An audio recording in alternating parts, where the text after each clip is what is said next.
AI and the future of religion. So early in 2026, some artificial intelligences created a religion complete with a prophet, with scriptures, with doctrines. Might this be a part of the future of AI and religion? So AI is and will continue impacting everything, our daily lives, medicine, education, making war. It will impact every profession, and it is going to continue impacting faith communities. So I want to give you, in very summary form, 4 possible scenarios for how the story of religion and transhumanism might unfold. And by transhumanism, I'm talking about that movement, intellectual and cultural movement, that advocates the proactive use of artificial intelligence to enhance human beings and to develop and make life better.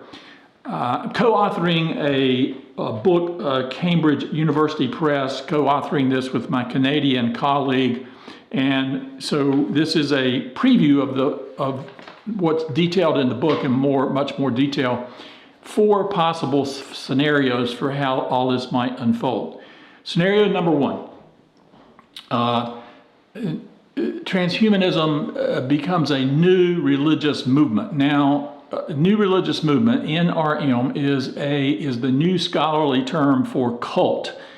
The term cult was felt to be biased, and because there's lots of different groups here, and some are healthy and some are unhealthy, so the term is new religious movement. So the first scenario for the future of religion in this world that is unfolding is that transhumanism develops as a distinct new religious movement with its own doctrines, communities, rituals, and some structures are already emerging. Now, these are not cult-like or new religious movement like some cults that focus on communal living, on a charismatic leader with claims to special knowledge. They don't have coercion and manipulation like some new religious movements or some cults. There's no drinking the poison Kool-Aid, but there are structures that are emerging. The Church of Perpetual Life. The church founded in 2013, based in Florida. The Church of AI, the Turing Church, which is an online. So these are structures that are already emerging that we talk about in detail in the book. There are also para-church organizations or para-faith communities that are not explicitly faith communities, but are associated with transhumanism and religion. The Christian Transhumanist Association, established in 2014 by Micah Redding, a software developer and also very theologically literate. And it seeks to foster dialogue, education, and community, and believes that the technological progress can be a means of a loving God working through technology for religious good. The Mormon Transhumanist Association is maybe the oldest one, 2006, and there is in Mormonism, in the Latter-day Saints, the idea that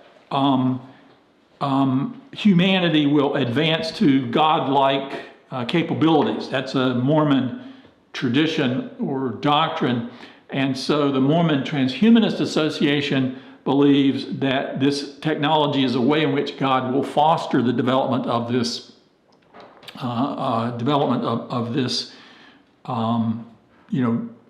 human beings advancing into godlike capabilities. So that's number 1. Transhumanism, powered by AI, and all of those developments will develop into a new religious movement, already happening in some forms. Number 2 is that transhumanism will become embedded within existing religions, that the ideas and the technology will be absorbed and adapted within the existing religious traditions. So technologies that become woven into the fabric of everyday economic and social life are very hard to refuse entirely. And religious communities that try to resist technological development will find themselves often making quiet accommodations over time, even when their official positions might be opposed to these technologies. So in terms of being embedded, there is a movement that would say, no, never. This is never going to happen. These are Christian examples. Just get the titles of a couple of books, and you can see how how much resistance there's going to be. Here's the title of one. They're very long titles, almost as if you don't need to read the book. You just read the title. Forbidden Gates: How Genetics, Robotics, AI, Synthetic Biology, Nanotechnology, and Human Enhancement herald the dawn of techno-dimensional warfare. Here's another title: How the Church Age, the Rise of Transhumanism, and the Coming of the Overman herald Satan's final and imminent assault on the creation of God. So that's like a no. We're not going to allow these ideas to be embedded in our faith communities. But then there's a yes.